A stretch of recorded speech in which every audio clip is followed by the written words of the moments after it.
Sahabat Shalom, Bapak Yahweh memberkati saudara-saudara sekalian. Haleluya. Malam hari ini, Bapak Ibu Saudara sekalian, saya akan menyampaikan bagian kedua dari firman Tuhan yang berbicara tentang bulan Av.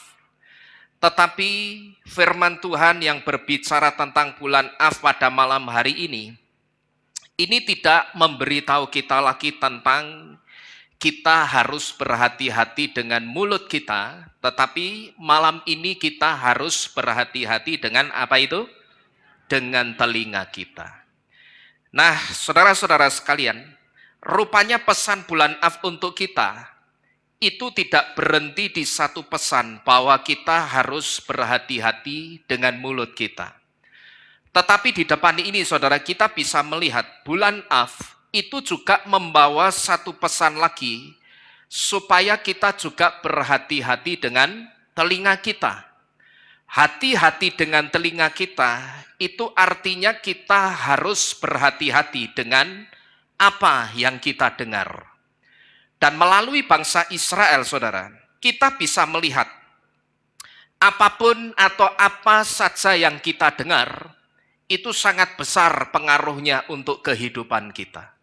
Dan apapun yang kita dengar, itu juga sangat besar pengaruhnya untuk iman kita. Kita bisa melihat seperti apa ketakutannya orang-orang Israel setelah telinga orang-orang Israel itu mendengar berita jahat tentang Kanaan dari 10 intelijennya Israel, atau dari 10 pengintainya Mose yang pada waktu itu membawa berita jahat tentang Kanaan. Kita bisa melihat waktu itu orang-orang Israel itu begitu ketakutan. Sampai-sampai rasa takut mereka itu membuat mereka tidak percaya lagi kepada kuasa pertolongan Bapa Yahweh. Jadi dari sini saudara kita bisa melihat apa yang kita dengar itu sangat besar pengaruhnya untuk kehidupan kita, tetapi apa yang kita dengar itu juga sangat besar pengaruhnya juga untuk iman kita. Kita bisa melihat pengaruhnya yang besar untuk kehidupannya orang-orang Israel. Itu begitu mereka mendengar berita jahat tentang Kanaan, dan orang-orang Israel jadi ketakutan. Waktu itu kehidupannya orang-orang Israel itu hanya berputar-putar di padang gurun selama 40 tahun. Di sini kita bisa melihat apa yang kita dengar itu sangat besar pengaruhnya untuk kehidupan kita. Dan kita juga bisa melihat bahwa apa yang kita dengar itu juga sangat besar pengaruhnya untuk iman kita. Kita bisa melihat lewat orang-orang Israel. Begitu mereka mendengar berita jahat tentang Kanaan, saat itu imannya orang-orang Israel itu jadi ciut.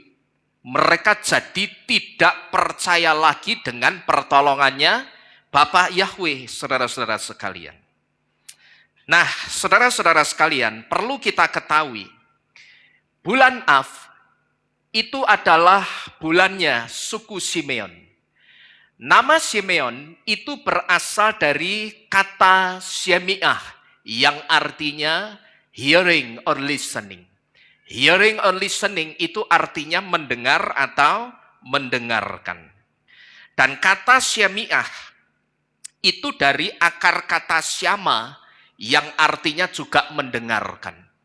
Jadi Shemiah, syama, dan sema itu sebetulnya sama-sama memakai satu akar kata yang sama, yaitu kata dengar. Bedanya kalau Shemiah dan syama itu artinya mendengar atau mendengarkan, kalau Shema artinya itu dengarlah. Seperti kita mengatakan Shema Yisrael, itu artinya apa? Dengarlah hai Israel, Yahweh itu Elohimmu dan Yahweh itu Ehad atau Yahweh itu satu. Jadi kata Syamiah itu dari akar kata syama yang artinya juga mendengarkan.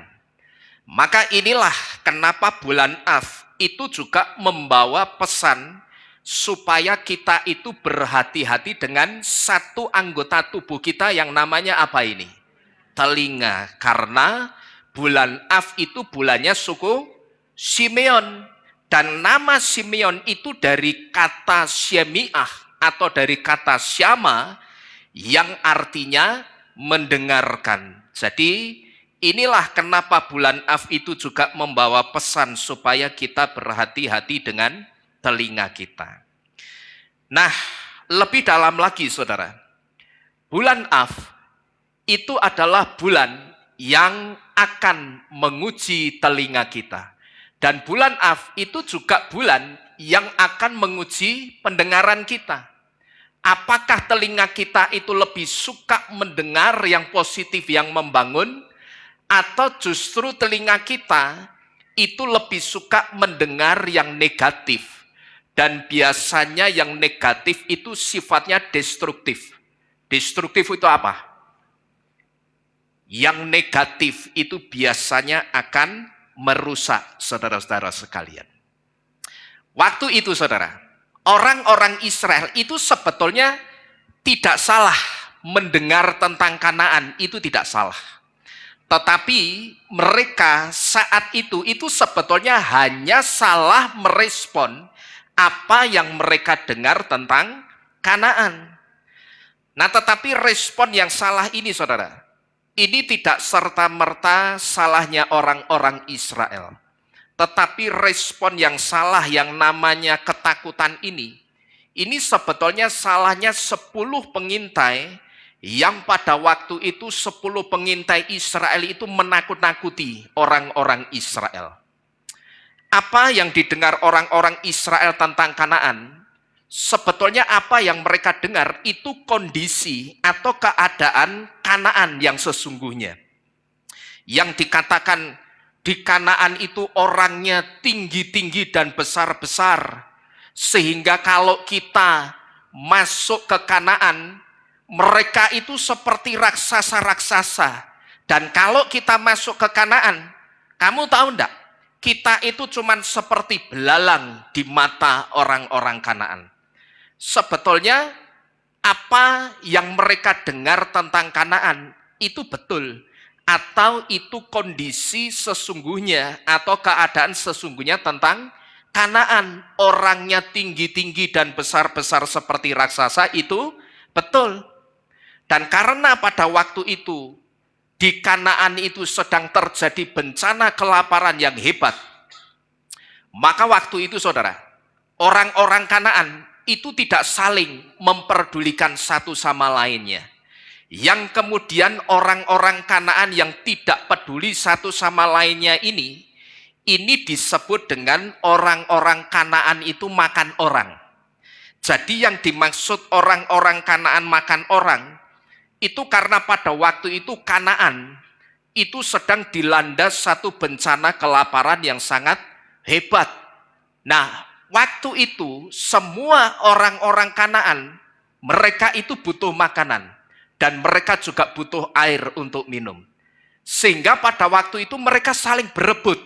Nah, mereka yang saling berebut inilah yang kemudian disebut mereka itu tidak saling peduli satu dengan yang lainnya. Dan mereka yang tidak saling peduli satu dengan yang lainnya inilah yang kemudian disebut dengan orang-orang Kanaan itu makan orang, saudara-saudara sekalian. Jadi orang-orang Israel, dari sini kita bisa melihat, sebetulnya orang-orang Israel itu tidak salah mendengar tentang Kanaan. Tetapi orang-orang Israel itu hanya salah merespon apa yang mereka dengar tentang Kanaan. Jadi salahnya orang-orang Israel itu hanya di situ. Yang mereka dengar tentang Kanaan itu sebetulnya keadaan sesungguhnya Kanaan seperti itu. Orangnya tinggi-tinggi dan besar-besar seperti raksasa. Kalau kita masuk kita cuman seperti belalang itu betul. Cuman yang salah ketika mereka mendengar mereka meresponnya dengan ketakutan. Nah, itulah kesalahan mereka saudara-saudara sekalian. Tetapi sekali lagi, kesalahannya orang-orang Israel ini tidak serta-merta orang-orang Israelnya yang salah. Tetapi yang salah pada waktu itu adalah 10 intelijennya Israel atau 10 intelijennya Mose yang pada waktu itu membawa berita jahat tentang Kanaan sambil menakut-nakuti saudara-saudara sekalian. Nah, saudara-saudara sekalian, saya mau menyaksikan satu hal untuk saudara di tempat ini. Tidak kebetulan juga saudara, di bulan Av ini, saya juga mendapatkan satu informasi dari beberapa orang yang katanya sekarang ini sedang ada orang yang sedang memframing jahat saya atau sedang menjelek-jelekan saya di belakang, saudara. Nah, tetapi ketika saya mendengar informasi ini, saat itu saya memilih untuk menjaga hati saya, supaya yang pertama hati saya itu tidak kotor. Yang kedua, saya memilih menjaga hati saya, karena jangan sampai saya itu salah merespon framing jahat yang sekarang ini sedang diarahkan orang kepada saya. Simeon yang ada di bulan Av, atau bisa saya sebut Simeon yang punya bulan Av ini. Simeon itu juga pernah marah dengan orang-orang Sikem. Tetapi pada waktu itu, marahnya Simeon itu impulsif. Marahnya itu sangat impulsif. Dia spontanitas marah, tetapi dia tidak berpikir panjang akibat atau konsekuensi yang akan dia terima di belakang. Sekalipun saya katakan secara manusia, marahnya Simeon itu wajar, saudara. Karena apa? Karena pada waktu itu, saudara perempuannya yang bernama Dina, itu diperkosa sama orang-orang Sikem. Maka pada waktu itu, Simeon itu marah. Dan dia membunuh semua laki-laki Sikem. Dan jujur saudara, saya katakan saya itu termasuk orang yang impulsif seperti Simeon. Saya bisa spontanitas dalam beberapa hal, termasuk soal marah. Jujur saya katakan, saya bisa spontanitas atau impulsif seperti Simeon itu bisa, saudara. Saya masih ingat, saudara, ini kejadiannya sekitar beberapa tahun yang lalu. Dan pada waktu itu, saya itu sudah jadi gembala. Saya sudah menggembalakan di tempat ini. Nah, tetapi suatu hari, saudara, waktu saya sedang bepergian, saya pulang bepergian dan saya sampai di traffic light lampu merah Karyadi, apa sih itu namanya, Kaligarang, pertigaan Karyadi Kaligarang. Waktu itu saya yang dari arah Tugu Muda, lampu yang dari arah saya itu nyala merah, jadi saya berhenti. Karena pada waktu itu yang nyala hijau itu yang dari arah Sampangan atau dari arah Kaligarang. Nah, tetapi tidak lama, lampu yang dari arah saya itu nyala hijau. Dan otomatis kalau yang dari Tugu Muda ini nyala hijau, yang dari Kaligarang akan mati, akan jadi merah. Harusnya yang dari Kaligarang ini berhenti. Akhirnya begitu saya, lampunya sudah hijau, saya jalan, tapi tidak lama begitu saya jalan, rupanya yang dari arah Kaligarang itu masih ada orang yang naik motor kenceng banget. Dan dia nerobos lampu merah. Sampai begitu saya jalan, dia nerobos lampu merah, tepat di pertigaan Karyadi Kaligarang, saya masih ingat. Itu pas di tulisan Rumah Sakit Dr. Karyadi, hampir saja saya itu ditenggel dari sebelah kanan, saudara. Hampir saja saya ditabrak dari sebelah kanan. Kalau waktu itu saya tidak cepat-cepat ngerem, saya sudah ditabrak dari sebelah kanan. Nah, jujur pada waktu itu saya spontanitas marah. Saya kejar orangnya, ketangkep di pertigaan Karyadi Veteran, saudara. Begitu sudah dekat orangnya, tak deketi, tak keplak dasi, plak. Saya berhenti, orangnya kabur. Tapi begitu saya pulang sampai rumah, malamnya saya merenung satu hal. Saya merenung begini, iki mau nek sing tak keplak ndase sedulure jemaat iki terus piye? Itu yang saya renungkan pada waktu itu, saudara. Orang yang tak keplak kepalanya ini kalau ternyata saudaranya jemaat itu terus bagaimana? Terus sampai urusan di situ ada jemaat. Lo jebule Pak Nino to sing ngeplak ponakanku. Lah di situ saya merenung, saudara-saudara sekalian. Ya. Jadi jujur saya katakan, saya termasuk orang yang impulsif soal marah seperti Simeon. Tetapi saudara, ada satu hal yang menyadarkan saya begini, yang berkaitan dengan orang yang saya dengar sekarang ini orang itu sedang memframing jahat saya, atau sedang memframing negatif saya di belakang. Ada satu hal yang membuat saya merasa saya tidak perlu marah ketika sekarang ini ada orang yang sedang menjelek-jelekan saya di belakang. Saya sadar dan saya bisa mengerem marah saya itu setelah saya melihat semakin ada orang yang jahati kita, saya lihat semakin berkatnya orang yang jahati kita itu seperti diambil dan diberikan kepada kita, saudara. Sejak saat itu, saya belajar sabar. Maka sekarang kalau di mobil, yang saya ingat, sabar. Kuwi nek sedulure jemaat, itu yang selalu saya ingat-ingat di pikiran saya. Saya sudah tidak berani lagi impulsif, spontanitas, marah begitu, sudah tak, saya belajar ngerem, saudara. Kalau saya kaitkan dengan orang yang sekarang ini sedang memframing jahat saya di belakang, yang membuat saya menyadari dan saya tidak mau langsung marah, itu karena saya melihat semakin ada orang yang jahati kita, semakin banyak orang yang jahati kita, yang saya lihat, saya perhatikan, dan itu betul-betul terjadi. Berkatnya orang itu seperti diambil dari orang itu, terus berkatnya itu diberikan kepada saya.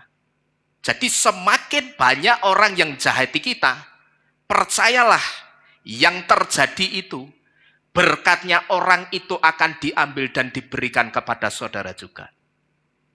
Ya. Ketika ada orang-orang yang memframing kita jahat, kita itu tidak perlu cepat-cepat marah, saudara. Yang pertama karena yang saya sampaikan di depan tadi. Orang itu berkatnya seperti diambil lalu diberikan kepada kita. Saya mau saksikan satu hal kalau saudara ingat beberapa tahun yang lalu.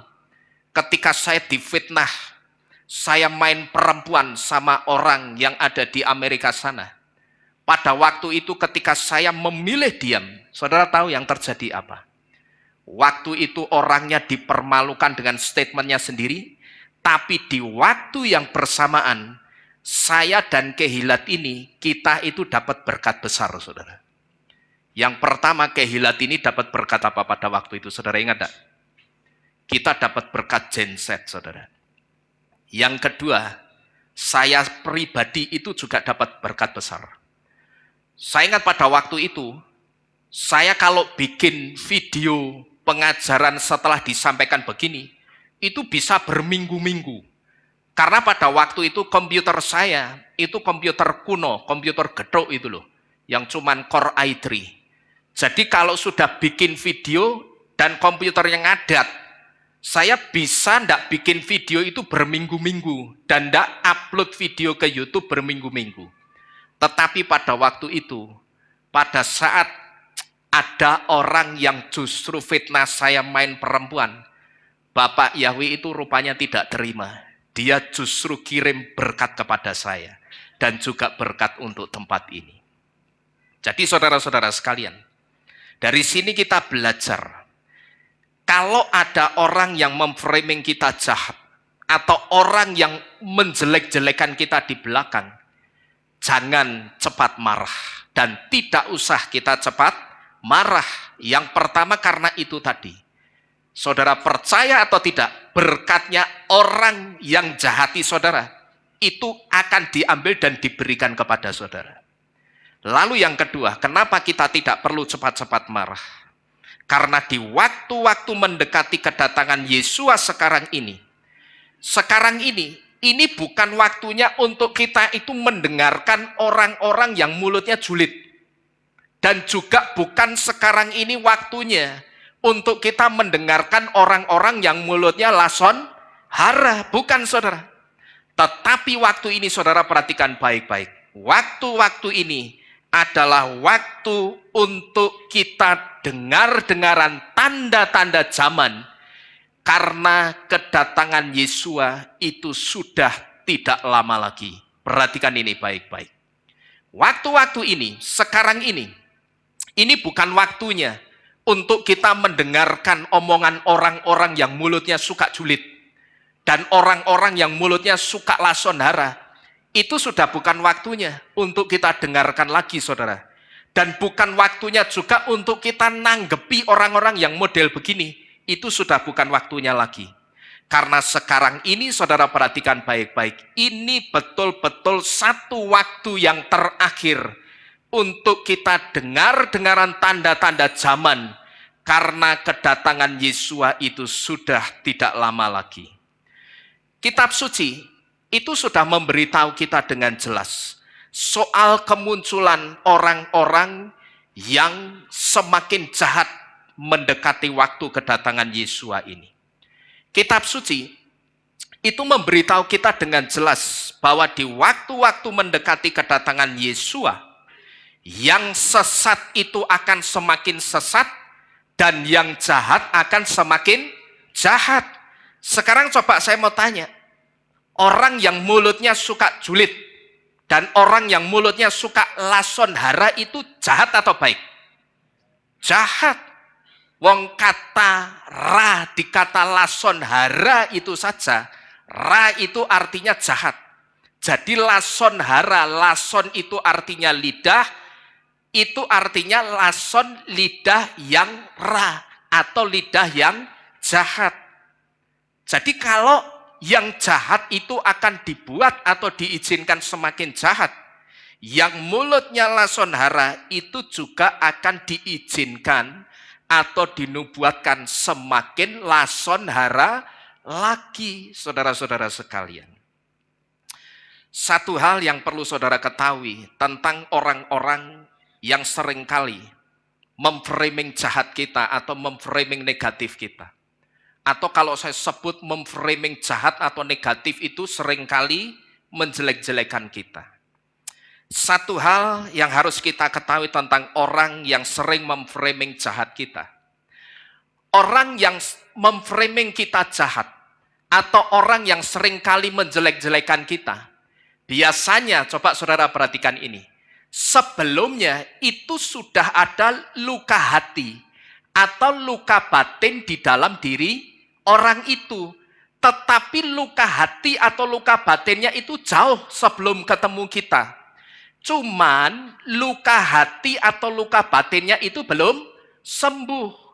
Nah, luka hati atau luka batin di sini, ini artinya orang itu saya sebut itu orang yang sedang sakit, saudara.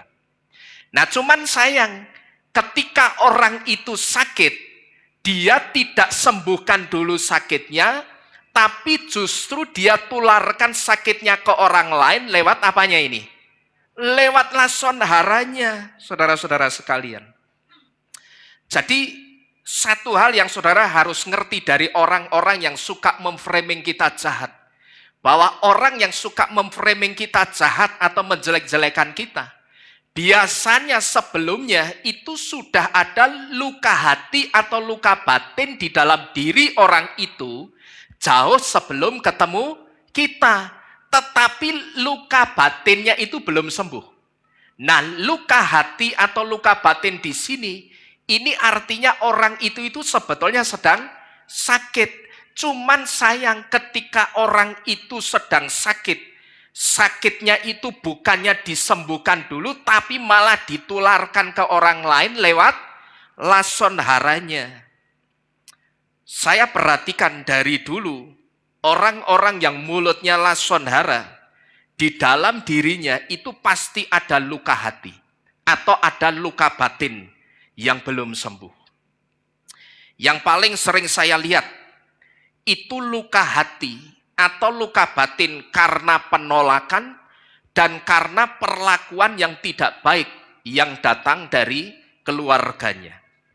Bisa orang itu ditolak dan diperlakukan tidak baik oleh orang tuanya, bisa orang itu ditolak dan diperlakukan tidak baik oleh suaminya, atau sebaliknya, dia ditolak dan diperlakukan tidak baik oleh istrinya, tetapi bisa juga dia ditolak dan diperlakukan tidak baik oleh anak-anaknya, saudara-saudara sekalian. Sehingga ketika orang itu ketemu kita, maka dia juga akan transfer energi luka hati atau transfer energi luka batin kepada kita yang dekat-dekat dengan orang itu. Nah, di sini saudara, kalau kita ketemu orang-orang yang seperti ini, di sini kita jangan impulsif. Kita jangan langsung marah. Jangan sampai kita itu kepancing orang-orang yang mulutnya lason hara. Karena kalau sampai kita kepancing orang-orang yang mulutnya lason hara, dan saat itu kita langsung nanggepi, kita marah, saudara tahu, saudara itu akan jadi receiver. Receiver itu apa? Receiver itu penerima, dan saudara akan menerima impartasi energi negatif dari lason haranya, dari luka batinnya, itu akan transfer kepada saudara. Ini sama seperti halnya mic wireless yang saya pakai ini. Mic wireless yang saya pakai ini, di sabuk saya itu ada yang namanya bell pack-nya. Di bell pack ini ada antenanya, ya, yang saya lihat ini antena bell pack-nya. Antena ini fungsinya untuk sebagai transmitter yang akan mentransmit atau memancarkan suara saya ke modul receiver yang ada di sebelah kanan ini. Begitu modul receiver itu menerima sinyal dari transmitter mic wireless saya, lalu modul receiver itu saya masukkan ke mixer, jadilah saudara mendengarkan suara saya seperti pada malam hari ini.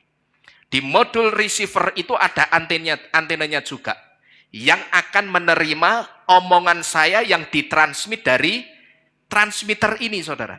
Nah, ini sama seperti halnya kalau saudara kepancing sama orang-orang yang mulutnya itu suka julid, mulutnya suka lason hara. Sebetulnya saudara itu sudah membuat diri saudara itu jadi receiver, jadi penerima dari energi negatif luka batinnya orang itu yang ditransmitkan kepada saudara. Itu kalau saudara kepancing. Ini bahayanya di situ. Yang saudara terima itu bukan berkat, tetapi malah apa tadi? Energi negatif dari luka batinnya orang itu.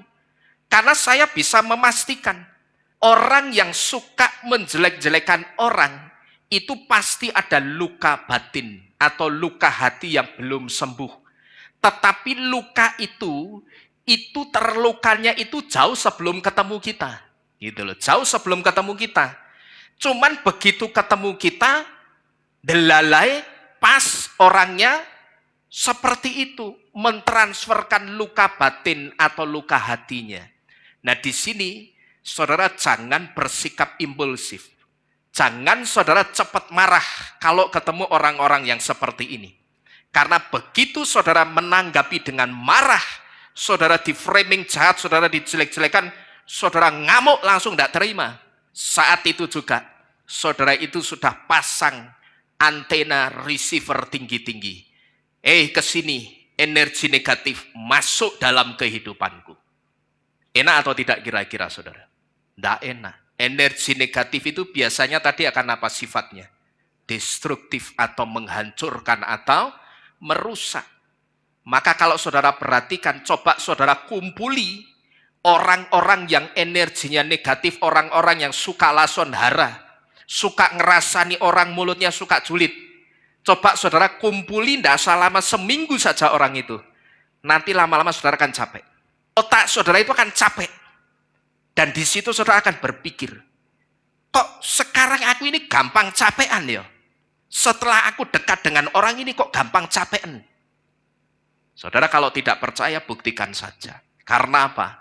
Karena energi saudara yang positif itu digerondeng keluar, terus diganti sama energi yang negatif. Dari mana energi negatifnya ini? Dari luka batin atau luka hatinya orang yang mulutnya lason hara, tetapi luka batinnya itu belum sembuh. Nah, seharusnya kalau orang merasa ada luka batin atau luka hati, itu disembuhkan dulu. Saya ingat dulu pada waktu saya sakit, saya itu selalu jaga jarak dengan orang-orang yang saya kasihi.